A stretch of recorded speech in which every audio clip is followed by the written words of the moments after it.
नमः शिवाय। आइए समझते हैं श्री रुद्राष्टकम का 7वां 8वां और अंतिम श्लोक। 7वां श्लोक है, न यावद उमानाथ पादारविंदम भजन्तीह लोके परे वा नारायणम न तावत् सुखम शांति संताप नाशम प्रसीद प्रभु सर्वभूताधिवासम। हर बार की तरह एक एक शब्द को समझिए। न यावद मतलब जब तक। उमानाथ, उमा माँ पार्वती का नाम है। उमानाथ मतलब भगवान शिव जी। पादारविंदम, पद प्लस अरविंदम। अरविंद का मतलब होता है लोटस, कमल, और पद मीन्स पैर, तो कमल के समान जिसके पांव हैं। भजम तीह, भजम मीन्स भजते हैं, तीह इज तीन, 3।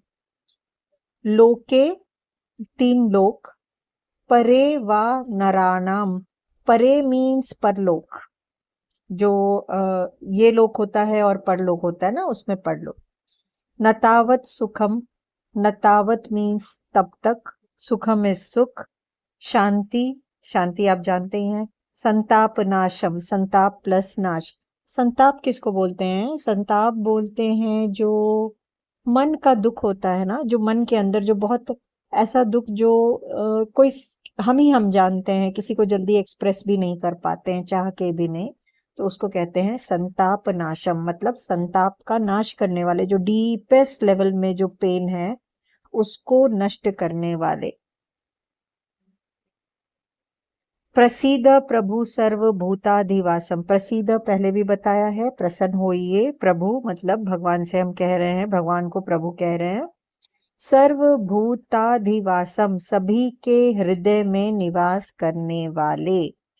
तो पूरा मीनिंग क्या होगा कि जब तक माँ उमा के पति शिव जी के कमल समान चरणों को मनुष्य नहीं भजते हैं, तब तक उन्हें ना तो इस लोक में ना ही परलोक में सुख शांति मिलती है, ना ही उनके संतापों का नाश होता है।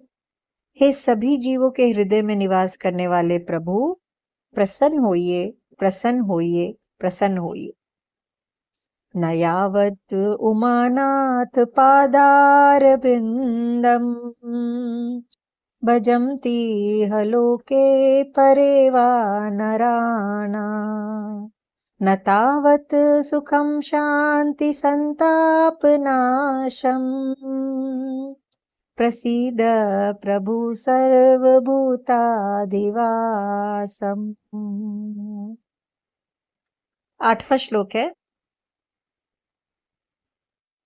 न जनामि योगम जपम नैव पूजाम न तोहम सदा सर्वदा शंभु तुभ्यम जरा जन्म दुखौघ ताप तप्यमानम प्रभो पाहि आपन्न मामीश शंभो। न जानामि, नहीं जानता हूँ। योगम मीन्स योग, जो अलग अलग तरह के योग होते हैं ना, हठ योग है, क्रिया योग है, उनको योगम कह रहे हैं। जपम मीन्स जप, जो माला जपते हैं। नैव पूजाम, ना ही पूजा, मतलब ना ही मैं योग जानता हूँ, न जप जानता हूँ, ना ही किसी तरह की पूजा विधि जानता हूँ। न तो हम सदा सर्वदा शंभु तुभ्यम, न तो हम, न तो हम मैं नतमस्तक करता हूँ, सिर झुकाता हूँ। अहम नत अहम, मैं सिर झुकाता हूँ। सदा मीन्स हमेशा, सर्वदा मीन्स हमेशा, हमेशा हमेशा के लिए। शंभु शिव जी को बोल रहे हैं। तुभ्य मीन्स आपको। जरा जन्म दुखौघ तातप्यमानम, जरा बोलते हैं बुढ़ापा को, जन्म आप जानते हैं। दुखौघ मतलब दुखों का समूह, पूरा दुखों का एक ग्रुप जिसको कह लीजिए। तातप्यमानम, जलाकर राख कर देना। तात मीन्स गर्म, तो जलाकर राख कर देना। बुढ़ापा को, जन्म मृत्यु के दुख को, दुख का जो एक पूरा समूह होता है, जितने तरह के दुख हो सकते हैं उन सबको आप जलाकर राख कर सकते हैं। प्रभो पाही आपन्न मामीश शंभो, प्रभो तो प्रभु को कह रहे हैं, पाही मतलब रक्षा करो, आपन मामीश शंभो, मतलब आपन मीन्स अलग अलग तरह के जितने भी दुख होते हैं, ईश ईश्वर को बोलते हैं, शंभु भगवान शिव जी को बोलते हैं। तो पूरा मीनिंग क्या हो जाएगा, एक साथ समझिएगा कि ना तो मैं योग जानता हूं, ना ही किसी तरह का जप, ना ही पूजा विधि, इसलिए हे शंभु मैं सदा सदा ही आपको झुककर नमस्कार करता हूं। बुढ़ापे से, जन्म मृत्यु के चक्र से, विभिन्न दुखों के ताप और ढेर से हमारी रक्षा करो, हे शंभु, हे शंभु, हे शंभु। और इसके बाद एक लास्ट आप कह लीजिए कि रुद्राष्टक पढ़ने से क्या होता है, इसको इस श्लोक में बताया गया है, जो कि 8वें श्लोक के बाद एक लास्ट श्लोक होता है जो सिर्फ 2 लाइन का है। वो है रुद्राष्टक मिदम प्रोक्तम विप्रेण हरतोषये ये पठन्ति नरा भक्त्या तेषाम शंभु प्रसीदति। रुद्राष्टक मिदम मतलब इदम रुद्राष्टक, ऐसे समझिए, इदम मीन्स यह और रुद्राष्टक मतलब यह रुद्राष्टक, प्रोक्तम जो कहा गया है, विप्रेन बोलते हैं ब्राह्मण को, ब्राह्मण वो ब्राह्मण जिन्होंने रुद्राष्टकम को लिखा, तुलसीदास। हर तोषये, हर प्लस तोषय, हर शंकर जी को बोलते हैं, कहते हैं ना हर की पौड़ी, हरिद्वार, हर शंकर जी को बोलते हैं। तोषय मीन्स प्रसन्न करने के लिए।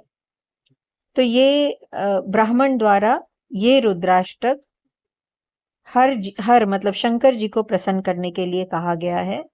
ये पठंती जिसको पढ़कर, नर मीन्स ह्यूमन बीइंग, भक्त्या भक्त लोग, तेषाम उनके ऊपर, शंभु शिव जी को कहते हैं, प्रसीदति प्रसन्न होते हैं।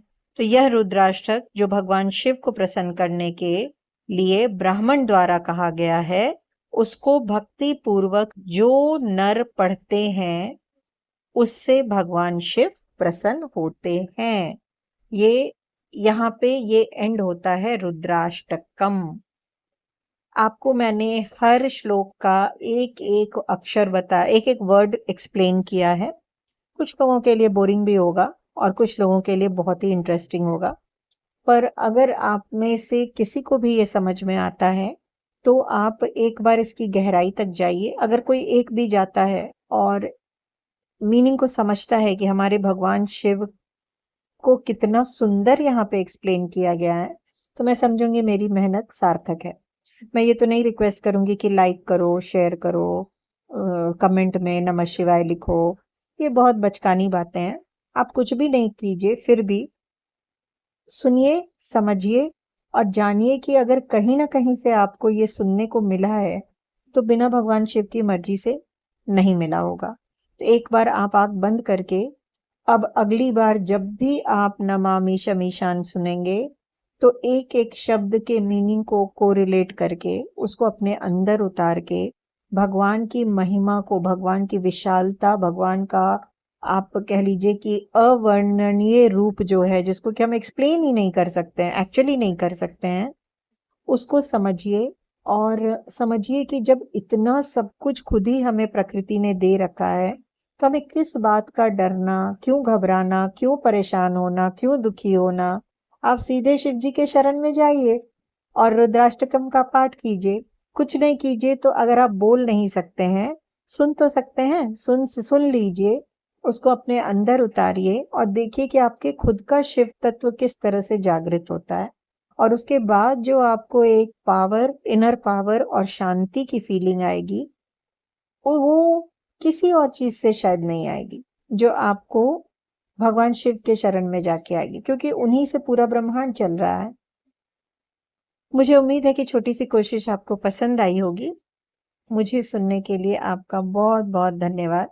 एक शिव साधिका होने के नाते मैं प्रे भी करूंगी कि आपकी हर विशेष, जायज विशेष भगवान शिव सुने, उन तक पहुंचे और उसके बाद वो डिसाइड करें कि उसे पूरा करना है या नहीं, पर आपकी आवाज शिव जी तक पहुंचे, ऐसा मैं हमेशा आपके लिए प्रे करूं। नमः शिवाय।